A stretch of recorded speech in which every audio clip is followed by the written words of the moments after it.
বগুড়ার প্রসিদ্ধ চিকন সেমাই আর লাচ্ছা সেমাইয়ের সুনাম ছড়িয়েছে দেশের বাইরেও। ঈদের চাহিদা মেটাতে কারখানাগুলোতে বেড়েছে ব্যস্ততা, তবে পাইকারি ও খুচরা বাজার বাড়েনি দাম। চলতি বছর প্রায় 400 কোটি টাকার সেমাই ও লাচ্ছা বিক্রির আশা করছেন ব্যবসায়ীরা। শাহাদুল ইসলামের ক্যামেরায় আব্দুল আওয়ালের রিপোর্ট।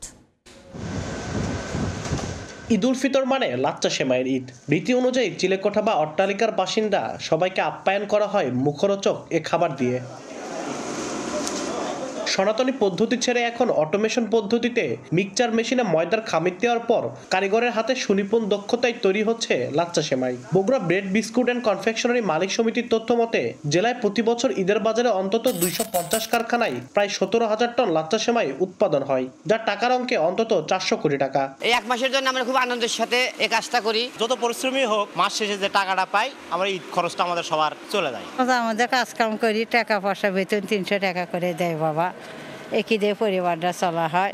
ব্যবসায়ী নেতারা বলছেন উৎপাদন খরচ না বাড়ায় পাইকারি ও খুচরা বাজারেও বাড়েনি দাম। সরকার যদি এই শিল্পটাতে হেল্প করে এবং আরেকটু হেল্প করে তাহলে দেখা যাবে এটা এক সময় সারা বাংলাদেশেরই একটা জনপ্রিয় খাবার হিসেবে প্রচলিত হবে। বাংলাদেশে মার্কেট না, আমরা চাই যে আমাদের বাংলাদেশের বাজার চাহিদা মিটে আমরা বিদেশে এক্সপোর্ট করতে চাই আর কি। সরকারিভাবে লাচ্চা সেমাই ব্যবসায় পৃষ্ঠপোষকতার আশ্বাস বিসিক কর্মকর্তার। কোনো উদ্যোক্তার কোনো সহযোগিতা লাগে আমরা বিসিক থেকে সেটি নীতিমালা অনুযায়ী দেওয়ার জন্য প্রস্তুত আছি।